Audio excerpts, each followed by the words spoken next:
Unang labas pala ng witness ng prosecutor laban kay Sara Duterte, matindi na. NBI agent po yun ang unang witness, no, laban dito kay Sara Duterte.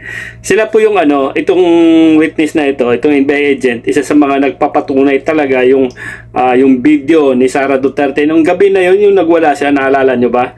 Yung babantaan niya si PBBM, yung Pangulo natin, tapos ito si First Lady at si House Speaker, no? Kung naalala nyo yun, di ba? So, itong NBI agent talagang isa sa mga matinding witness, no, laban dito sa kay Sara Duterte. Ito pa lang yung impeachment complaint number 1 pa lang. Okay? Kumbaga, ito pa lang yung pagbabanta sa ating mahal na Pangulo na si PBBM. So, matindi na po, no? Unang unang trial pa lang ngayon, di ba? Day 2, pero unang trial, unang paglalabas ng witness, NBI agent mismo talaga.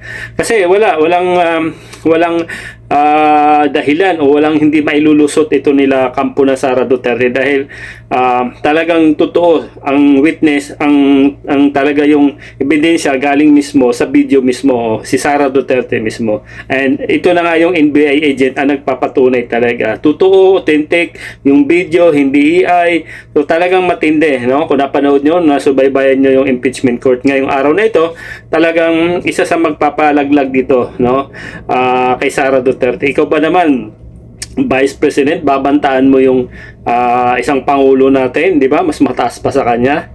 Tapos yung First Lady at Speaker. What if, pag naging presidente pa itong Vice President na ito, baka mas matindi, di ba? Presidente na yun, pinagbabantaan, much more pa kung tayo pa yung maliliit na tao lang, pangkaraniwang tao, civilian, kaya bantaan, di ba? Baka hindi lang bantaan, di ba? Talagang alam na gagawin. Kasi tingnan mo naman, no, di ba? Ugali ni Sara Duterte. Ang hilig magbanta talaga itong mga Duterte.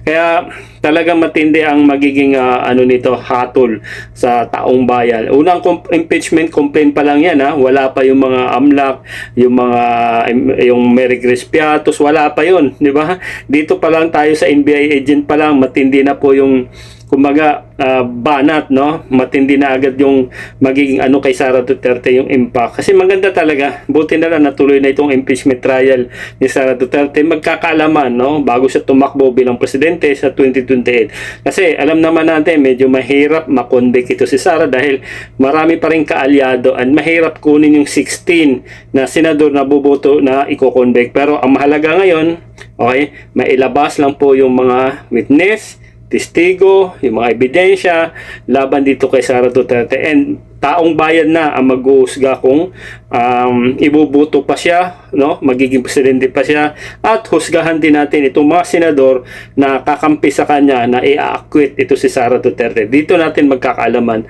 no? So yun sa update, and matinding banat, no? Matindi agad yung unang banat dito sa kay Sara Duterte.